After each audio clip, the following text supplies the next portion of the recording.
Assalamu alaikum wa rahmatullahi wa barakatuh. Mwasuze mutya mwasibye mutya Nurdin Ntege once again mbabuuza kwera mbatumira kwena gye musinzira okutulaba mwebale nno okutugoberera abasiiba mwebale okusiiba ekisiibo abatambudde mu bulamu nga bwe mutambula twongere okubeera abalamu tulye bulungi beera muntu mulamu eri munno sonyiwa akusobezza ate kola ebituufu nga bwe babikola ki bukiri kusuubiramu. Story nina bbiri esooka nina story y'esseeta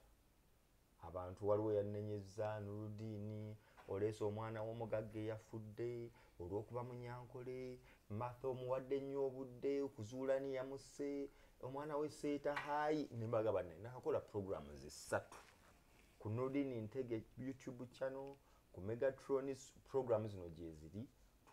twagala obwenkanya bw'omwana erishama twalide tukyali awo omusomesa naafa ani yamusse ababaawo alutambuza nti erishama yatandise okwejjira attabasomesa kati ajja nakyo omukuomu erishama paka obwenkanya bwe bulikola ki bwe bulivaayo. Nina story ndala oli aŋŋambye nti nennundi mumanyi omusajja yakuŋŋaanya ssente z'abantu emyaka 10 Pentagon kyaki tezimbibwa ne mmugamba bannange bali bagoberezi nze Nurdin bajja kuŋŋamba bikwatirako ne baŋŋamba ssebo omusajja buli lukyatukola ki atusuubiza nga sinnakuleeta muganda nge Zulibanzi omusumba yali 224 Desemba nga 8 Pentagon yeetaaga ebintu bingi abakugu bonna amaanyi bagagatta omulundi ogwo gumu nti naawa n'abeera ka soketi si kaakutema kuteekawo kati ffe twali tumanyi nti bwe muba mukuba pulaani ya Pentagon owulidde ekizimbe bwe kiggwa kiba kiwedde owulira owulira waawo wateeka okuba nga waazimbibwa mpulira amazzi we gayita wazimbibwa nga wali plant oyo ava musajja owulidde ndowooza kiba kiwedde nedda mukwano owulirawo nnyo gwabuuza emizindaalo ekizimbe bwe kiggwa kiba kiwedde okitegedde kampuni 5 zigamba wulira nayo yeetaaga obudde competency kubanga tetwagala kuzimba Pentagon ate tewali kuzimba Pentagon nga bakajimba ateetonye wano waabise wano amasannyalaze gagize gati oba kyenkugamba okiwulira bataano buli omu agamba bajja abacyayina batuuse abo abacyayina abamu bettake abacyayina mu bettake abalala b'emisiri owulidde kwenywezi tubeere we tuli sinziira okitegedde owulidde waayo ng'osazeewo busazi nga gwe bwekwata ssente totya tonyeenya luba gwe kasita zikuvaamu sayidi eno waayo lwaki kyaki yatwala obudde ekitali ekyo ontegedde waliwo okwebuuza ku gavumenti abano abaagala okuzimba Pentagoni obukugu babulina butya okitegedde tuli ku Pentagon oyo ye Pentagon moze obiwulidde ebyesayidi yeeri egendeko kakati mukyo nga tugenda maaso omukulu Pentagon bwekyo bweyimiridde omanyi baŋŋamba bakubi ba gundi kati njagala bagikube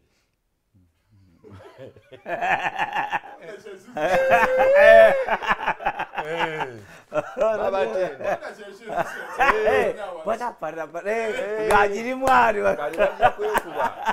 bajja bagawono nga tetumulaba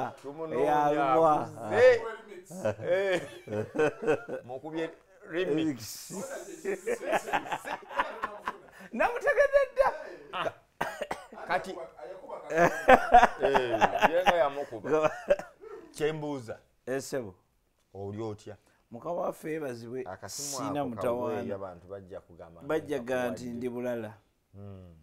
kale katukaweereza omwana tukajjako kalikiiwa anyway okateekamu gundi okajjamu eri gundi owe kabeeramu omuntu agenda kukola atya nina omwana omuwala bamuyita Bridget yes aŋŋamba maama we abeereyo kasangati okuva 2 ndowooza 14-15 bo baatandika kusondera ku Bat Valley Theatre nga basonda Pentagon ompulira nkuwulira bulungi baatandika kusondera moze omutaddeko baatandika kusondera ku Bat Valley Theatre ne bagenda awo ku Canaan Land paka kati ne pulaani okusooka neefuluma nagirabako nange pulaani wagirabako nagirabako likanaawo zuli banzi ate nkulimba eki Obote. mbadde ngoberera nnyo nnyo era nze Pentagon z'omu ku bantu abasooka oggi omanyi Pentagon erina history Pentagon yemu ku ye kigambo kyava mu America eyo sibino bya ndowooza erimu Olumerika katwalowooza nti akomyawo Twin Tower ezo ze baakoonamu awo kati omutima ne gumpa ekintu ekinene ekirungi kiri ekyamaanyi kati kyankwata nnyo ekintu kya Pentagon era waliwo twatandikira okugamba nti oba alikolesaako bwe biba biyita buse era waliwo omwana abadde awandika n'agamba oba Pentagon eganye triangle oba rectangle yanonyembo kimu triangle oba rectangle bwekigaana nga sako yeneeyanguwa akole eyo tubeera naye mu ddoboozi lyagamba ekintu kizibu nnyo owa soketi alina okutegeera weeraga ow'amazzi wennyini ekisobola okujja mu Pentagon kakati mu nkola efaanana bwetyo ffenna twesunga Pentagon mulinda kulaba kye bayita Pentagon for now about 10 years ezigudde wansi wali era waliwo ebizimbe ebifaanana nga Pentagon oba amasinzizo for example nsobola okugenderako emabega katono nnyo ebifo ebyamasinzizo ebyatandika nga Pentagon yatandika dde okwogerwako n'okugisondera nga waliwo ebize ne bisonderwa ne bikolebwa n'okugwa ekimu ku bizimbe byasinga okubeera very long overdue bali bakiyita Church House yes yatandika emyaka giri emikadde nejja nebeerawo mu biseera eby'omwami ono mwami Ntagali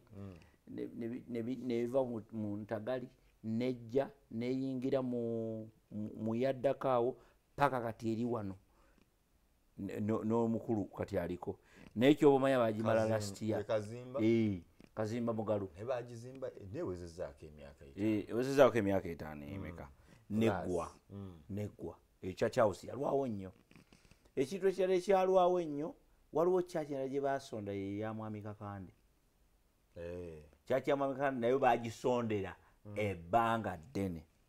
njagala nkubuulire it is worth it it is worth it yagizimbye yazimbye church era abantu bangi bava nga bagezaako kugamba nti yabajjako ssente zaako balabye wezirazi yes era waliwo abantu abamu batandika okugamba tine musajja alinga azimba akeedi ayinza okubeera nga musajja ono afunyemu ekirowoozo ekikola akeedi mu ssente z'abasajja n'abaddamu n'abagamba nti tetusobola kubeera nga tulina supermarkets mu bizimbe eby'amaanyi nga tulina supermarkets mu bizimbe mu malls ez'ettabbo ne tutabeera na super church era n'amanyiza nga bagambe nti kati ffe tuzimbye super church Kakande era ekyamazima bw'ogiraba olaba super church kakati ekyo ekimuzimbe biza endala project yalwawo ennyo bali bagiyita Tegula project yali yennamirembe Tegula project yali yennamirembe cathedral namirembe cathedral eyo yali nkadde ndoze emyaka giri emikadde ebadde gyekyusa face ekyusa face paka recently lwe yakyusiza ddala face yayo yakyukamu kati mu project gye bayita Tegula project. Project hiyo yatandika nayo about 10 years nze nga nkula ndi muvubuka muto naye nga kyebatensondera okiraba kyowe yes nga n'asaba bwajja mwali alaba mwensabira ne basondera Tegula project ne bagikyusa first of all munda ne bagidda kungulu ne nga Tegula project yatwala emyaka kumpi 10 yo yokka nga Pentagon twagiwulira dda. So Pentagon yene erina ekizibu nti erabika buli lwejja efuna ebigitomera kubanga sente zaayo zawerako okwo ne batugamba ne batuwa statement egamba nti sente ebyesente byo byawedde sente zo zawedde ekibulayo kutandika kuzimba. Ekiseera bwe kyatuuka nga wayiseewo emyaka nga 2 ne tufuna statement endala Pentagon ekyatambula naye mutuweemu ku budde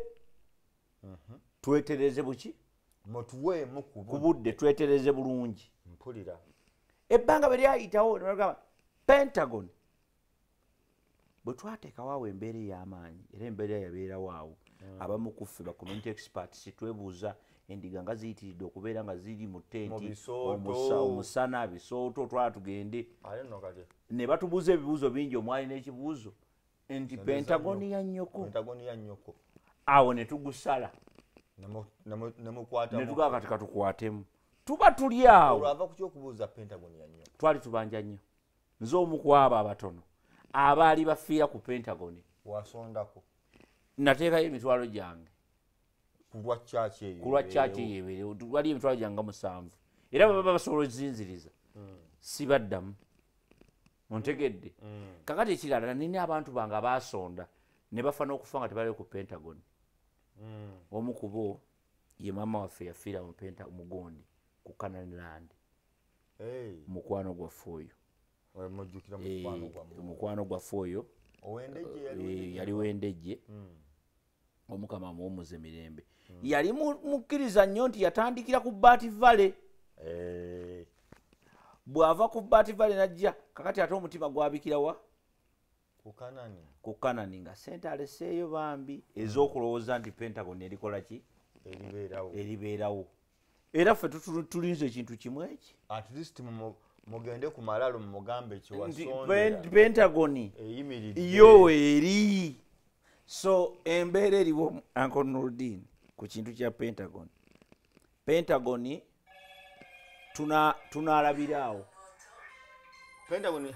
tunaalabiraawo kyenawuliddeko ekisembayo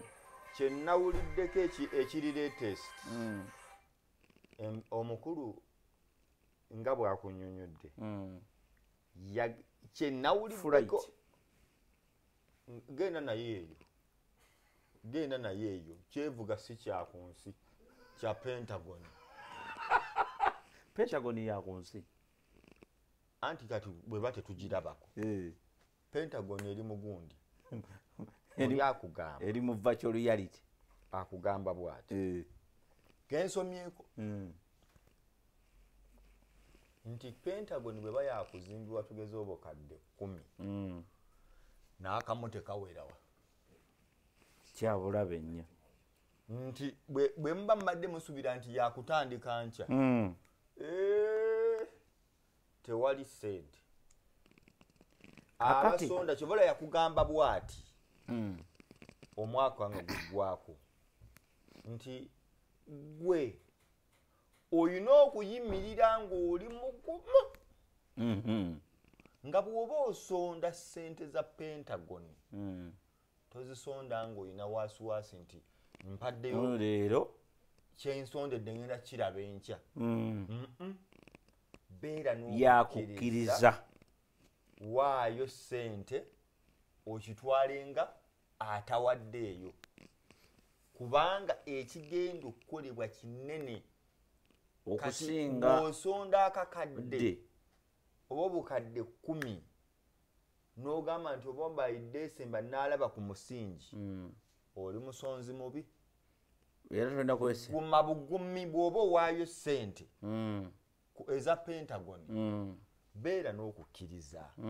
ogambe bw'erijja erikola ki erijja naye bw'owaayo ssente ng'omanyi omwaka ogujja ogenda kola ku Pentagon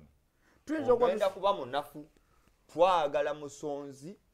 asobola okuwa ssente yakoze ekigambo ng'oli still because we want to come up with something ekiri magnificent gali kwoleka kinyirira kirina obulikonda amazzi we gayita ayagala azimbe church ng'amazzi mu kifo ky'okukkirira gogambuka buki bwambusi kati nga bw'oba oyagala kunaaba tojjaamu ngoye oyinawo woyimirira nonaazibwa weerabye ng'otukudde eyo Pentagon bw'oba oyagala kusena mazzi nga bw'otuuka mu gundi sige gano g'osena ate ne gayiika eno ne gajiba ewantu gamanga science ali wali engeri drainage system bwetambulamu nga toyina tekikosa kizimbe amasannyalaze si bino byakuzimba mbw ate ow'amasannyalaze kiva eri ng'amasannyalaze mwegali batandika omusingi ng'amasannyalaze naye oba Pentagon enyirire Pentagon oba Uncle Nurdin tuyinza okuba tutuli wano nga ffe tutategeera mwami ono Pentagon oba bye bino bagenda kutuleetera zino omanyi waliwo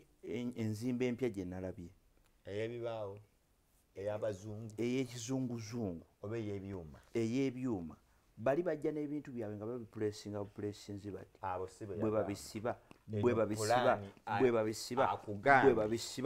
bwe babisiba paka eriwa ndowooza abantu abamu ze container building akugambye balina abachina abaweereza okusobola okuzimba Pentagon baweereza proposal naafuna abataki nabo ne bawaayo gundi yaabwe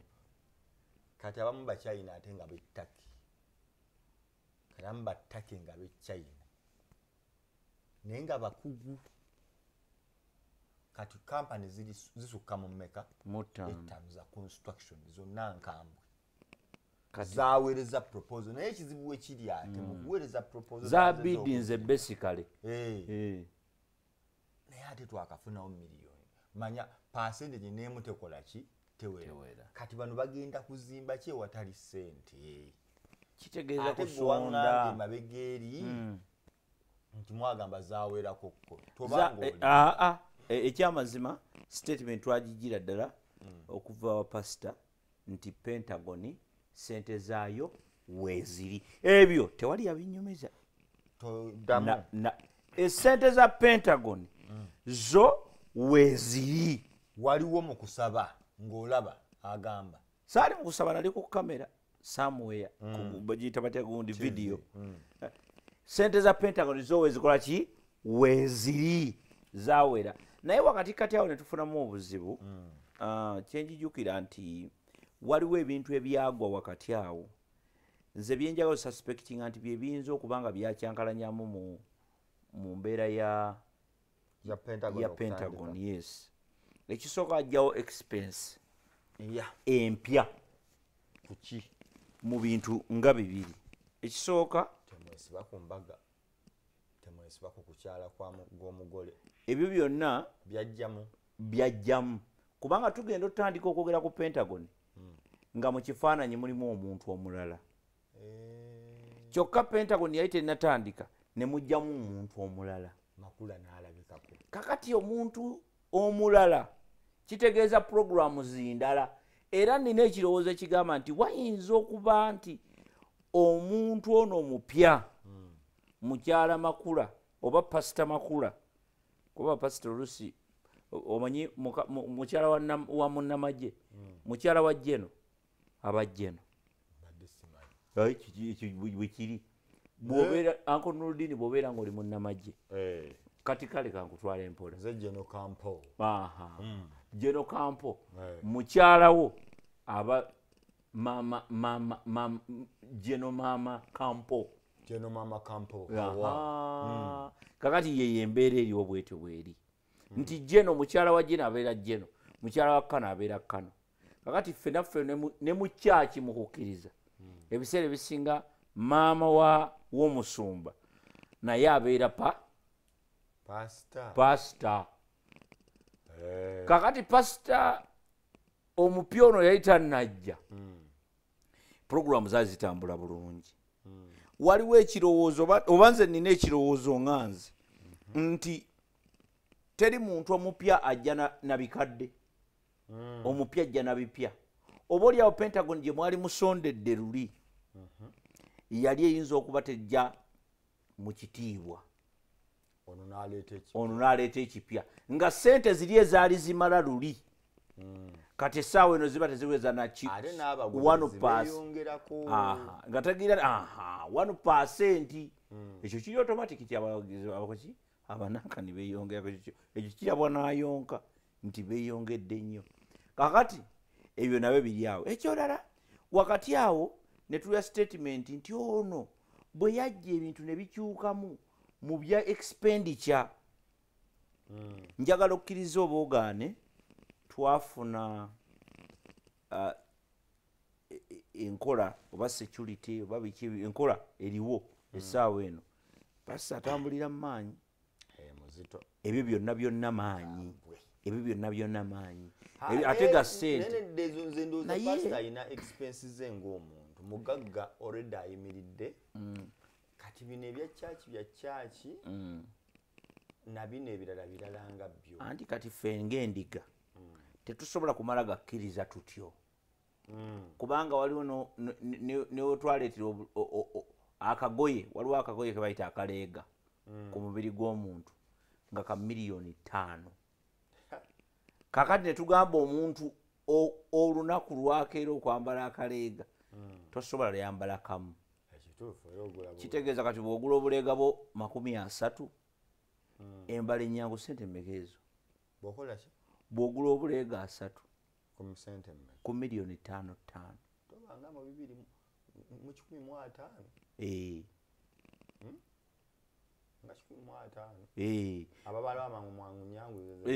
Kakati mu nkola efaanana bw'etyo sisuubira nti ensimbi y'omuwi kubanga ono si muwi wa musolo. Ensimbi y'omuwi eyinza okuba nga ekyaliwo nti expenses ne zijjirako ze zireetedde okuba nti Pentagon yaffe ekyali mu lusuubo. Naye tulina okukkiriza ng'era bwe yatugambye tulina okukkiriza nti gannyana ganywebwa muwangaazi. Tusabe buwangaazi tuganyweko. Endiga ezimu zitandise okwekwasa.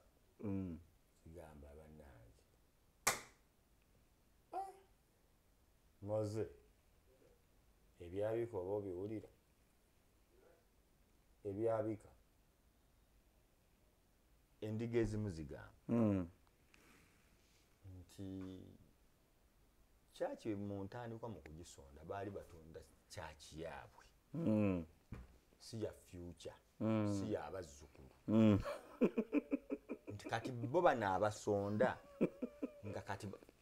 kuba bagumidde omusana guno ogubadde gwakajja n'ekisooto oli kye yavuddeko okwo n'agamba nti omusana gutwokyezza January, February, March. Niye babaterawo tenti. Ulira guli omusana ogumanyi nga guyise mu ttundubaali antu oba buwooti akatambaalo kakamula ne kabiswala n'otandika ebibatu ozisaza bibatu mu kifo kimu ate jjukira mulimu n'okukubamu ku kikiri omukulu atuwamukaawo danso ffe twagala Pentagon abo tugize ssente. Pentagon ya nnyoko awo ffe twagala ki? Twagala Pentagon oba otuddize ssente ezitaliiwo. N'olwo luyimba luweza emyaka lugenda mu myaka emeka? 2 gyekutte. Kati oli n'agamba kale si ya nnyoko naye tulindemu tulabe. Tuyingidde omwaka omulala tuli ku kali akayimba. Era omukulu mu kufa kw'omugenzi baamuyitanga n'oyo gwe yafa naye bambi bwe baafuna abatujjwa balumba mu speech ze bwe yajja yabagambirawo nti kitalo nnyo gundi afudde era Pentagon mugira mugirindako mugisoke mugireke ono ne Pentagon bakwataganira wa expense ziri zenagamba zenva okugamba kati expense ebintu bingi byajjaawo nga byonna byetaaga ssente nnyingi omuli obulwadde omuli okuwona okufa omuli fiya omuli ebintu bingi okuziika okuŋŋamba nti bw'okwata oluguudo lwa Hoima Road n'olengera kuwa n'oyitise Wakiso waliwo wootuuka abayitawo Namayumba n'okola booti anti Sukweya Mayiro Sukweya Mayiro olina amaani aŋŋamba kati bw'omala okuva eyo ng'ate olingadde ekitalya Lubiri olina aŋŋamba Nuruddin olubiri luno singa baalutwala tulusabiramu zo zino nga zangu ezizimba bino nga zijja mangu anti kyeki kyenkugambye nti gakwoleka ali eyo byebimu pasita yandisuzeewa olubiri olumanyi nga n'ebinyira birinako ekisenge pasita kinene nnyo pasita alina okwebaka obulungi alyoka aleeta ekigambo nga kyekyo naye ffe wano tuba tukyakiwulira nga tuba tuli tuti balaba balina amawulire bagagula nno nga ne batagasoma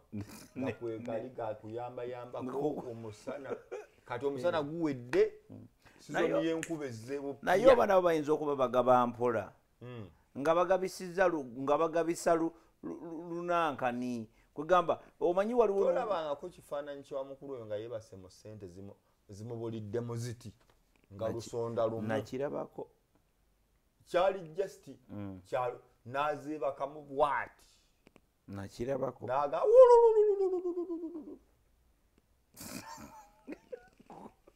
n'azeebakamu olanga bw'ozikubyemu n'azikubyagagana mulese sente bantu mmwe mugende nno naye lwaki tebagireka ki Pentagon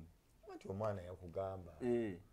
tetwagala Pentagon oba otuddize sente nze nno sibanja nyingi 7 enki emitwalo tutema ekigambo mu kisiibo muno njagala 7 mubaba bakuddiza 7 emitwalo gumu 27 zokka bwe bakuddiza omukulu wa ddembe okuba amazina gaakuba dansi akasongo katandike akube kasongo akube kasongo naye byonna byonna oluusi ogenda okubitunuulira nga biddayo mu nteekateeka mu nteekateeka yaffe nga society nti society zaffe ziwummuza nnyo obwongo ne zikozesa nnyo emibiri zitya nti bw'otunulamu n'ogamba nti bw'oli bw'abanga akutte ensimbi ye n'agamba nze ngenze kuzimba nze nzimba kitandise kwegamba entandikwa bulijjo teyanditandikidde nga mu nsawo z'abalala kiringa ng'omuntu agenda okukola embaga ate eno kyaki eba y'abantu anti kati olwedde yali etandise lwakubeera nga bwotwogedde bagamba kyaki ya bujingo zino kyaki yakakande exactly kuba okakasa nti kyaki eba y'abantu bano osobola okugoba kayanja wano erubaga n'omugamba ffe nga bannyini kyaki tusazeewo ayinza okunfuluma ekyapa nti kakande nga bw'agimaze ekyapa tulabe ku kyapa bakimanya g'abasonzi ekyapa kananirandi eri mu linnya ly'abantu lyandiga eri mu lya mukulu kyekyagobya maama omukulu ekizibu ki totema ekigambo ono musumba twogera byali mu public nti nno ki maama yagamba nti egundi ensonga twagala batumye twatandika project twagitandika project yaffe kaakati shares zaffe twagala omugabo era omugabo yali nsonga nkulu nnyo mukwawo omugabo gwaffe because maama yalinamu omugabo taata ng'alinamu emigabo ontegedde n'omuwala omukulu yalina emigabo kya mu nnyumba kintu kya mu nnyumba kya munda emigabo gyaffe giruwa taata nti abantu benakwasa ensonga nga bwe twabikola emigabo twagigaba twakola okusala emigabo netugiwa baki ejammwe nagiwa abantu negijja yagamba nagyo yagiwa abantu be bagirina alagako ekyo obutuufu bwakyo yayinza okuba yakikola naye ngaembeera yalinga bali babuuza watuwa giriwa so kitegeeza nti society yaffe yakkiriza abaweereza babeere nga bakozi ba nsimbi kubanga ne mu kuwandiisa Uncle Noordin gwekimanyi nti mu kuwandiisa abasajja bano bawandiisa kampani yes limited by guarantee olumu limited by shares kati eno yali by shares nga kintu ky'abantu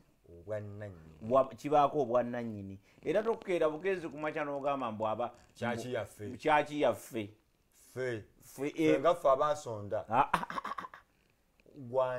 gwani tulage kyova olaba nti ffe bwe twabuuza ennyo ne batubuuza ya nnyoko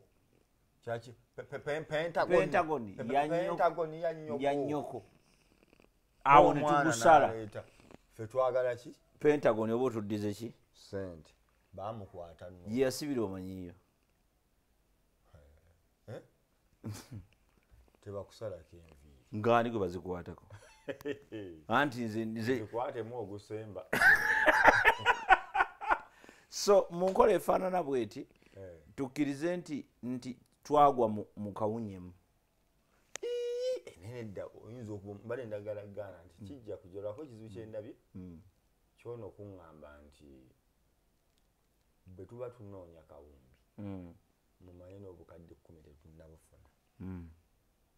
bwe mba munoonya obuwumbi 10 mwakasonda obukadde 100 emyaka kumpi 10 nina ekirowoozo ekigamba nti nabo tebuliiwo just kugumya mbugumya bantu bwo kale oba obuliwo basima omusingi tuyimbire muli tusimbe kuli tenti emabega w'omusingi bigende maaso kubanga n'omusonzi endiga esanyuka nnyo ng'eraba ekisibo kyayo otandise okubaako ky'okola kuba buli obaako ky'okola kiwa endiga endala amanyi kuba waliwo endiga ezimu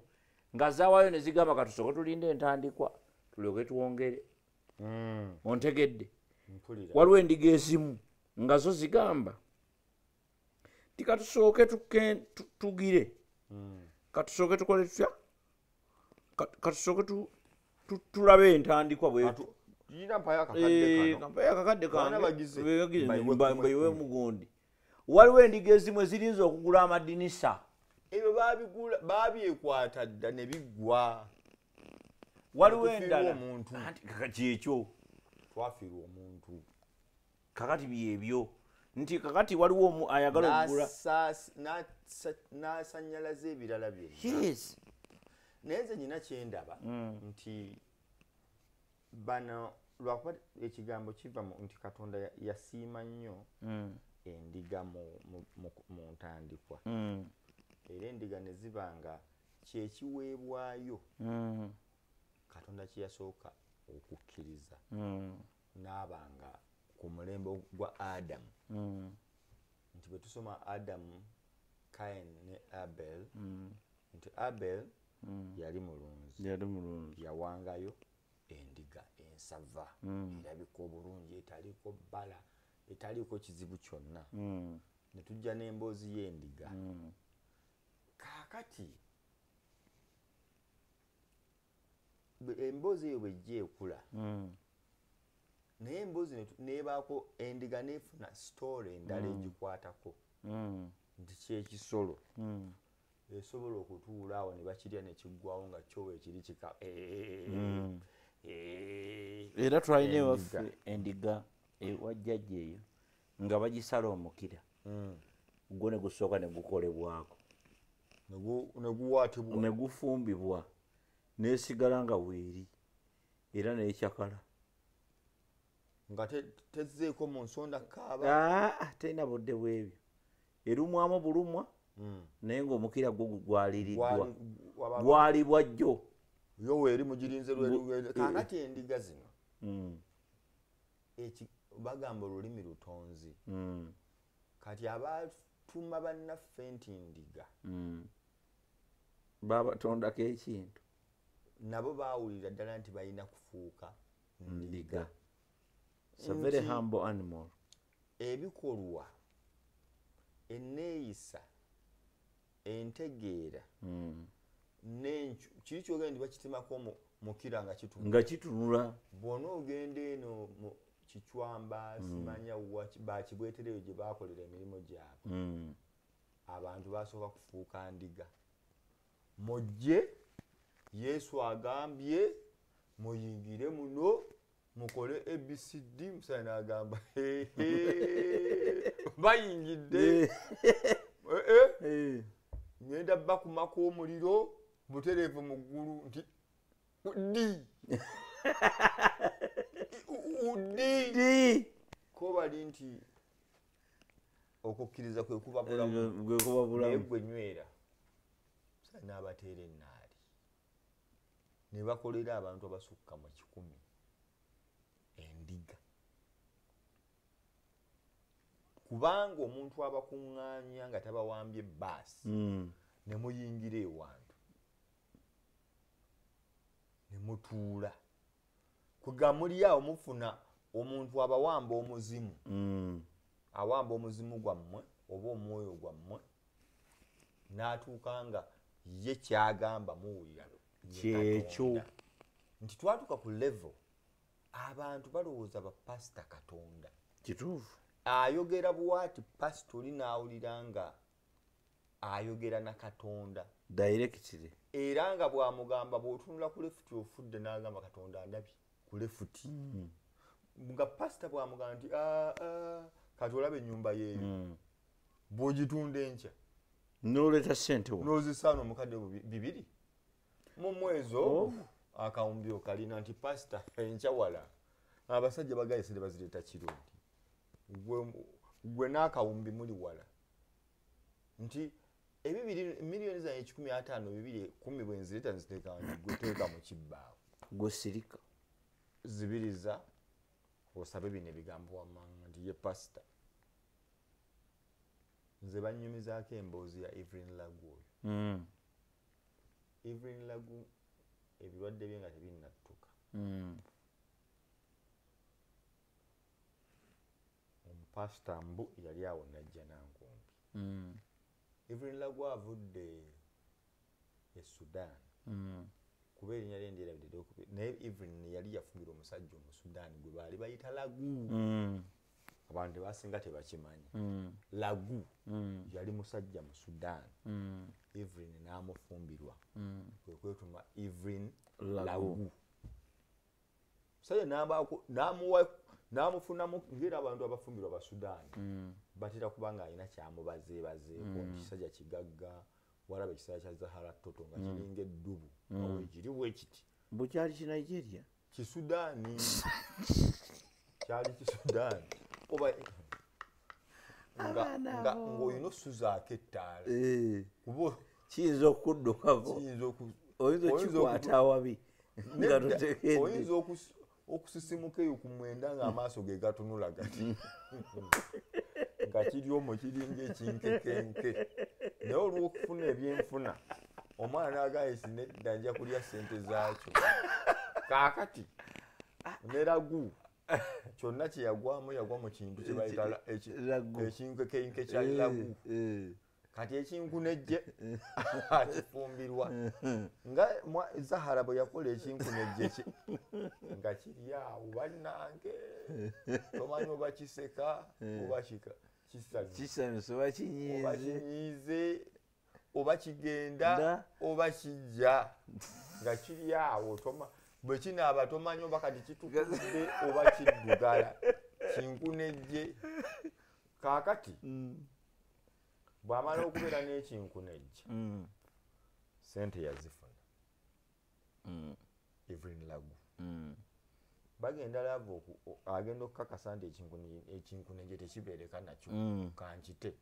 ng'akifunyemu bambika sente ke n'obwe bwe yali azze akola n'ayetandika okwetetenkanya awo ezzana mpozi bwegamba bwe yeetetenkanya ezzana wuuyo afunye mangu alokose agudde ku musajja pasita nti zino sente tuziteekera wano tukwambululira ku nnyanja nti mmeka atunze ennyumba atunze eki kinkunejje yamuloga pasita yakwata sente za Evelyn Lagu n'alinda ebyamagero bye bamusuubizza yafata birabe sukaali ne yeetabula mu munnyo Evelyn Lagu n'alwala sukaali wo mu mubiri yeetabula mu munnyo kisula n'afuluma Lagu n'alwala nga ye pasita akululise ne ssente nyina omuntu omulala gwe mmanyi yakubwa pressure ayaŋŋamba bw'ati yafuna ekizibu ekiri bwe kityo ebintu bye ne bimutabukako naye lwe yakakasa nti ebyaddala agudde mu kizibu naŋŋamba neekanga omubiri ne gukola sooti n'afuna alusaazi kwolwo teyali mulwadde naye ekikanga bwe kyeyagwako omubiri gwakola sooti ebyenda ne byeyokya omusawo ali kuno asobola okikugamba yeekanga paka kati alusaazi zajjanjaba ziringa za kansa naye nga zaava kaakati endiga zetulina bambi zibulako mukira zirina kitwe kiku kinyanya kiti zirina emikira ezimu tezirina kaakati endiga zetulina zireetedde n'abantu okulowooza nti kati obwa pasita mulimu nti era oli akola ekintu ng'ali ku muzuuli njagala kubasiibulana lwakuba olyaŋŋamba nodni wayogedde ku byegundi n'akomawo nembikola kambasunireko katono tuli mu mmeka mbasunirako katono ekigenda maaso ku Seta High School nabagambye omwana ebishamba yanonye oroya tagenda yekka naye yagambye agenda kunona paka ku muntu asembayo okutuuka nga boogedde amazima ekituufu kyeki ekyatuukawo yagamba kimu kasita mujja ekigambo neetuga mu kamwa ne muteekawo nabaaki abaana mbo bamuloota